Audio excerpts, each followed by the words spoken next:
नई और काबिल और बासलाहियत की क़यादत सामने नहीं आ सकती। आप एक क्या 10 इलेक्शन करा लें, यही क़यादत पहले जो थी या अभी है, यही रिसाइकल होगी। इसी को रिसाइकल करने से आपके मामलात अच्छे नहीं होंगे, आपके मसाइल हल नहीं होंगे। आपने सियासी जमातों को, आपने उनकी इस्लाह करनी है, उन पर कानून लागू करना है। ये था वो बड़ा मकसद जब मैंने ये केस किया, और उसकी मिसाल हमने खुद बनना थी। पाकिस्तान तहरीक इंसाफ तो बनी इसलिए थी कि हमने इंसाफ करना है सबसे पहले अपने से, अपने अंदर एहतसाब का अमल लाना है, अपने अंदर मेरिट लाना है। जब आप मेरिट लेके आते हैं तो 80% करप्शन उधर ही ख़त्म हो जाती है।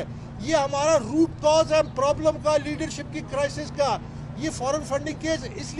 इसलिए मैं ये कहता हूँ कि हम तमाम साथियों की काविशों के नतीजे में आज जो फैसला आया है, ये एक तारीखी फैसला है, और ये उन तमाम जो फैसले में जितनी तफसीलात है उस पर मोहर तस्दीक है। ये जो इमरान खान कहता था कि ये तो महज रिपोर्ट है, ये तो महज एक फैक्ट्स ऐसे आइडेंटिफाई किए जिसको हम मानते नहीं है। आज 3 जजेस की तरफ से उनकी रिट पिटीशन को रिजेक्ट कर दिया गया, डिसमिस कर दिया गया। ये बहुत अहम फैसला है, और इसकी मैं समझता हूँ कि ये पाकिस्तान की तारीख में एक बड़ा अहम तरीन मोड़ है।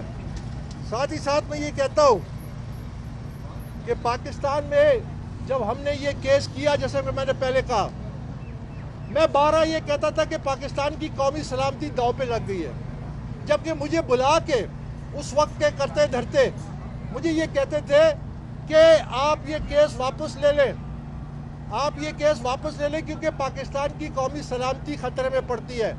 मैंने उनको कहा कि चंद अशखास की सलामती और कौमी सलामती में फ़र्क है।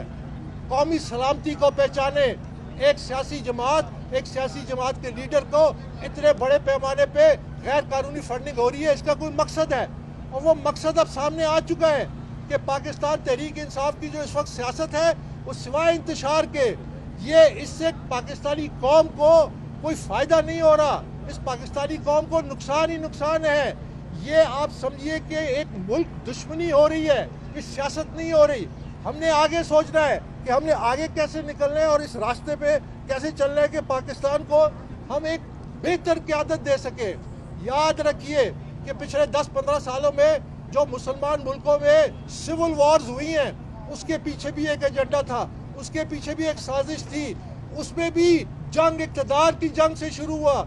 जब इक़्तिदार की जंग ने तवारत इख्तियार किया, उस मुल्क की मईशत बैठी, जब उसकी मईशत बैठी, उसके इदारे बैठे। आज हमारे इदारों पे डायरेक्ट हमला हो रहा है। मैं इलेक्शन कमीशन के बाहर खड़ा होके ये कहता था बार बार कि इमरान खान जब इदारों पे हमला कर रहा है तो ये पाकिस्तान की कौमी सलामती से खेल रहा है। मैंने उस वक्त कहा था कि ये अवाम और फौज को आमने सामने ला रहा है, इससे खौफनाक और ख़तरनाक अमल नहीं हो सकता। मैं 8 साल मैंने सब्र किया, मैंने बर्दाश्त किया, यही इदारे थे, लेकिन गैर जिम्मेदारी का मुजाहरा नहीं किया, क्योंकि ये इदारे हमारे हैं। जब एक मुल्क में इतना बड़ा सानिया हो जाए, इतना बड़ा सानिया हो जाए जो पेशावर में हुआ, उस सानिया के साथ भी सियासत की जा रही है, जबकि वो आईजी पुलिस केपी का कहते हैं कि हमारे पास ना वो वसाइल है, ना हमारे पास वो सेफ सिटी के कैमरे हैं, ना हमारे पास वो ताकत है कि हम इन दहशतगर्दों का मुकाबला कर सके। तो मैं पूछता हूँ कि ये 10 साल क्या कर रहे थे जब कहते थे हमने मॉडल पुलिस बनाई है? ये सिर्फ सोशल मीडिया नारे और इनकी सियासत कर रहे थे, अपनी इमेज बिल्ड करने की सियासत कर रहे थे। अब मैं आपके सामने एक बड़ी अहम बात रखना चाहता हूँ। याद रखिए कि 26 नवंबर तक पाकिस्तान में 6 महीने इमरान खान सड़कों पे था, इंतशार फैला रहा था, और वो चाहता था कि उसकी मर्जी का आर्मी चीफ लगे। बारहा ये बात वो करता था, और ये अल्लाह का करम है कि पाकिस्तान में मेरिट पे एक आर्मी चीफ लगा। लेकिन जो सोचने की बात है वो ये है कि जिस दिन 26 नवंबर को वो पिंडी में आके एक नाकाम जलसा करता है और उसके बाद सड़कों पे आना ख़त्म होता है, अगले दिन सीज फायर ख़त्म हो जाता है टीटीपी के साथ, और उसके बाद ये दहशतगर्दी पाकिस्तान में फैलती है, पनपती है, जो इस सानिया की शक्ल इख्तियार करती है। ये लम्हा फिक्रिया है, हमें सोचना चाहिए। अंधी तकलीद करने से पाकिस्तान को कुछ नहीं मिलेगा। हमने एक नई क़यादत सामने लानी है। जब तक हम नई क़यादत सामने नहीं लाएंगे, पाकिस्तान के हालात दर बदर हम और अक्सर होते रहेंगे। 3 काम हमें करने हैं, 3 काम हमें करने हैं, सबको सर जोड़ के बैठना है इस पे। एक, आपने एक स्ट्रेटेजिक इकोनॉमिक प्लान बनाना है। कि पाकिस्तान को इन मुश्किलात से कैसे निकालना है।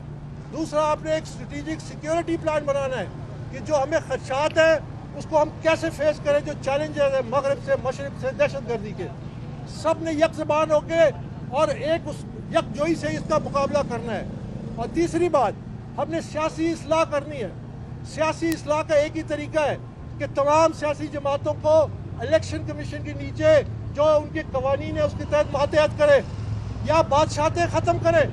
ये सियासी जमातें सिर्फ एक सीढ़ी है इक़्तिदार में आने के लिए। ये पाकिस्तान को कुछ भी नहीं देंगी। ये सिर्फ इक़्तिदार में आएंगी, बहाने बनाएंगी, एक दूसरे पर इल्ज़ामात लगाएंगी। हमें पूरा एक नया ज़ाब्ता अखलाक बनाना है। हमने नई सियासत की इब्तिदा करनी है। हमने क्रेडिबल लोगों को आगे लाना है। हमने कॉम्पिटेंट लोगों को आगे लाना है। इसी में पाकिस्तान की निजात है। ये आप समझ जाएं। जहाँ तक मेरी आवाज़ जाती है, मैं पाकिस्तान के लिए लड़ रहा हूँ। मुझे अपनी ज़ात से कुछ नहीं है। आज फिर लार्जर बेंच ने हमारे हक में फैसला दिया और पीटीआई की पिटीशन डिसमिस की। ये बहुत बड़ी कामयाबी है, बहुत बड़ी कामयाबी है। ये जंग में पाकिस्तान और हम सब साथी हम पाकिस्तान के लिए लड़ रहे हैं। मेरा कोई ज़ाती मफाद नहीं है। मैं किसी किस्म का कोई ओहदा नहीं चाहता। मैं किसी किस्म का कोई और वसीला नहीं चाहता। मैं सिर्फ पाकिस्तान के लिए लड़ रहा हूँ। आप सब हमारे साथ हाथ मिलाएं। आप सब हमारे साथ मिल के चले। आप मेरे हाथ मजबूत करें। हमने ये जंग लड़नी है क्योंकि ये हमारा मुल्क है, हमारी मिट्टी है और हमने इसे वफादारी करनी है। बहुत शुक्रिया।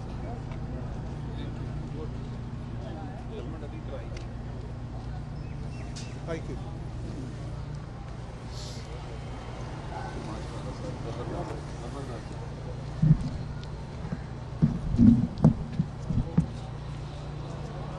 YouTube पर गूगली न्यूज देखने के लिए youtube.com की सर्च बार में गूगली न्यूज टीवी टाइप करें। गूगली न्यूज के पेज पर सुर्ख रंग के सब्सक्रिप्शन वाले बटन पर क्लिक करना ना भूलिए। YouTube पेज पर अपलोड होने वाली वीडियोस से बाखबर रहने के लिए बेल आइकन पर क्लिक कीजिए। आपको हर नई वीडियो के बारे में नोटिफिकेशन मौसूल हो जाएगा।